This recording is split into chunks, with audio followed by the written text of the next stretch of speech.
Hi దోస్తులు, ఎట్లుర్రు? కొంచెం mic లేకుండా మాట్లాడుతున్నా, కొంచెం వాయిస్ రీసౌండ్ అయితే వస్తుంది. ఎవరైనా నా ఛానల్ సబ్స్క్రైబ్ చేసుకోకపోతే మాత్రం ఖచ్చితంగా నా ఛానల్ సబ్స్క్రైబ్ చేసుకుని పక్కన ఉన్న బెల్ ఐకాన్ మాత్రం ఖచ్చితంగా క్లిక్ చేయండి. ఇక తెలిసే ఉంటుంది, తెలియదు ఏముంది, champions trophy, ICC champions trophy అయితే మనం ఫైనల్కి అయితే వచ్చేసినాం. లాస్ట్ మనం ఆడిన మ్యాచ్ అయితే న్యూజిలాండ్తో ఆడినాం. న్యూజిలాండ్ అయితే మన చేతిలో అయితే ఓడిపోయింది. తర్వాత సెమీఫైనల్లో వచ్చేసి న్యూజిలాండ్ సౌత్ ఆఫ్రికా ఆడింది.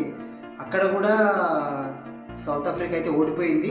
న్యూజిలాండ్ అయితే సెమీఫైనల్కి అయితే వచ్చేసింది. మనం ఆస్ట్రేలియాతో ఆడినాం. ఆస్ట్రేలియాతో కూడా మన వాళ్ళు మంచిగా ఒకరు ఆడకపోయినా ఒకరు ఆడైతే మనం అయితే లాస్ట్కి అయితే ఫైనల్కి అయితే వచ్చేసినాం. అయితే ఇప్పుడు మళ్ళీ న్యూజిలాండ్కి మనకే ఫైనల్ అనమాట. అయితే ఇంతకుముందుకు వరల్డ్ కప్లో అయితే మనం అన్ని మ్యాచ్లు గెలుచుకుంటూ వచ్చి ఫైనల్ ఒకటి ఓడిపోయినాం.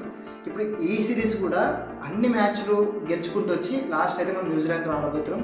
ఖచ్చితంగా ఈ మ్యాచ్ గెలవాలని మనస్ఫూర్తిగా అయితే నేను కోరుకుంటున్నా, చాలామంది కోరుకుంటారు.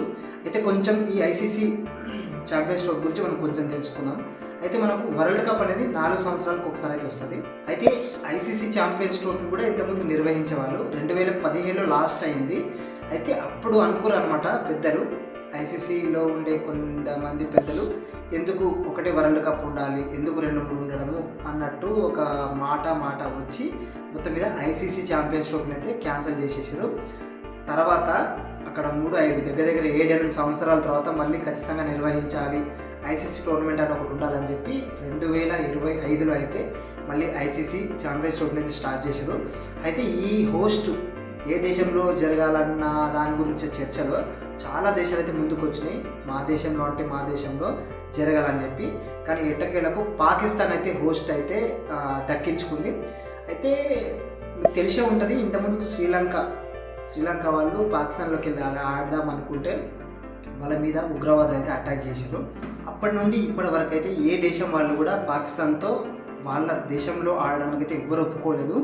లాస్ట్కి ఎప్పుడైతే హోస్ట్ దక్కించుకుందో అన్ని దేశాలని ఐసీసీ ఒప్పించినా కూడా అన్ని దేశాలు అయితే ఒప్పుకున్నాయి, అన్ని దేశాల క్రికెట్ బోర్డు అయితే ఒప్పుకున్నాయి. కానీ బీసీసీఐ మాత్రం మీరు ఒప్పుకోలేదు, మేమైతే ఛాంపియన్స్ ట్రోఫీ ఆడము, పాకిస్తాన్లో అయితే మేము ఆడము, మేము లేకుండా మీరు ఆడుకోండి అని చెప్పేసింది.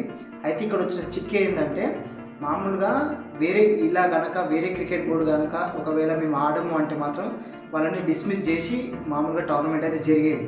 కాకపోతే ఏంటంటే ఇక్కడ ఖచ్చితంగా మనం ఆడాలని ఐసీసీ ఎందుకు పట్టుబడుతుందంటే, మనం లేకపోతే ఐసీసీకి అసలు లాభమే లేదు.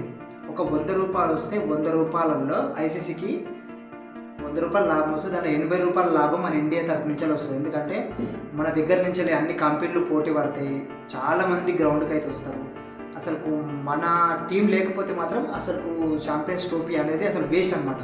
అయితే ఇంతకుముందుకు అయిన వరల్డ్ కప్లో కావచ్చు, వేరే టోర్నమెంట్లో కూడా మన నాకౌట్ దశల్ని ఒకవేళ కనుక ఫస్ట్ రౌండ్లోనే మనం ఇంటికి వచ్చేసినాం అనుకోండి గెలవకుండా, ఓన్లీ మనం ఉన్నంతసేపే ఐసీసీకి అయితే లాభం అనమాట. ఇక మనం ఒకవేళ కనుక ఫస్టే అన్ని మ్యాచ్లు ఓడిపోయి ఇంటికి వచ్చేసినాం అనుకోండి, తర్వాత జరిగే మ్యాచ్లకు అసలు లాభం ఉంటుంది అనమాట. ఖచ్చితంగా ఈ మ్యాచ్ మనం ఆడాలని చెప్పి పట్టుబట్టిరు ఐసీసీ. అయితే బీసీసీఐ చెప్పేసింది మేమైతే ఆడము అని చెప్పేసింది. లాస్ట్కు ఒక కొలిక్ అయితే వచ్చింది, ఏంటంటే పాకిస్తాన్లో కాకుండా దుబాయ్లో ఆడితే బాగుంటుందని చెప్పి ఒక మాట పాకిస్తాన్ దగ్గరికి అయితే తీసుకెళ్ళడం జరిగింది. అయితే పాకిస్తాన్ ఏంటంటే, లేదు ఖచ్చితంగా మా దేశానికి వచ్చి ఆడాలి, మేము ఖచ్చితంగా వాళ్ళకు సెక్యూరిటీని ఇస్తాం అని చెప్పి వాళ్ళు చెప్పడం జరిగింది. అయితే బీసీసీఐ మాత్రం ఒక మాట చెప్పేసింది, మా క్రికెటర్ని మాత్రం మేము ప్రాణాలను పణంగా పెట్టలేము, మేము దుబాయ్లో పాకిస్తాన్లో తప్ప ఎక్కడైనా మేము క్రికెట్ ఆడగలుగుతాం, కానీ పాకిస్తాన్లోకి వచ్చి మాత్రం క్రికెట్ ఆడలేమని చెప్పి తేజీ చెప్పేసరికి ఏమైందంటే, లాస్ట్కి పాకిస్తాన్ని ఐసీసీ ఒప్పించింది అనమాట. ఆడికి ఒప్పుకోలేదు, కానీ ఖచ్చితంగా మ్యాచ్ జరగాల్సిందే, లేకపోతే వేరే దేశంలో మేమైతే ఈ టోర్నమెంట్ అయితే నిర్వహిస్తామని చెప్పేసరికి చేసేదేం లేక మొత్తం మీద అయితే పాకిస్తాన్ అయితే ఒప్పుకుంది.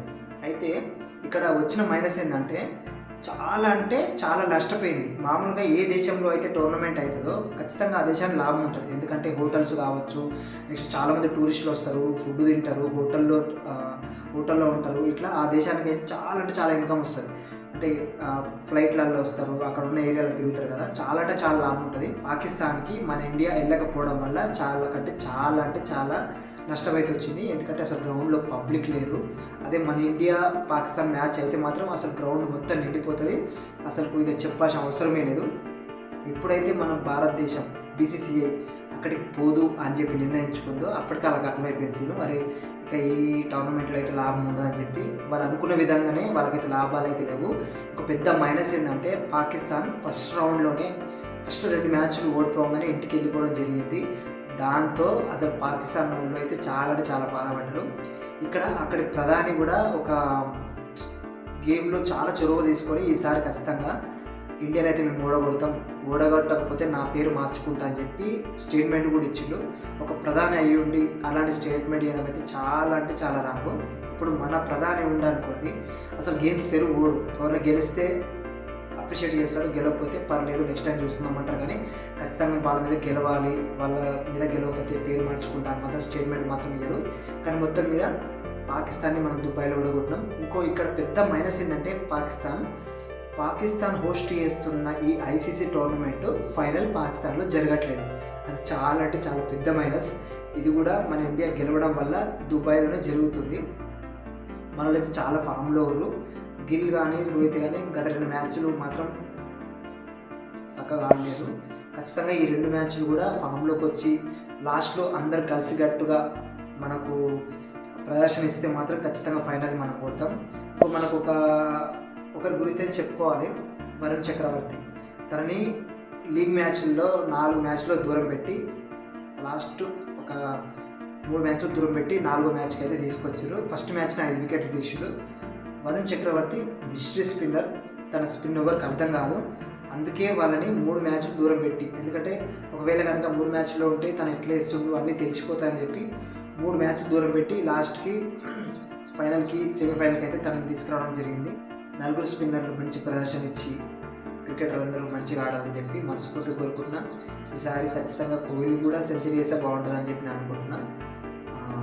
నా టాపిక్ మీకు నచ్చిందని మీకు అనుకుంటున్నా. ఎవరైనా నా ఛానల్ సబ్స్క్రైబ్ చేయకపోయినా, నేను చెప్పింది మీకు ఏమైనా యూజ్ అనిపించినా ఖచ్చితంగా నా ఛానల్ సబ్స్క్రైబ్ చేసుకొని పక్కన ఉన్న బెల్ ఐకాన్ మాత్రం ఖచ్చితంగా క్లిక్ చేసి మీ ఫ్రెండ్స్ మాత్రం షేర్ చేయండి. జై హింద్.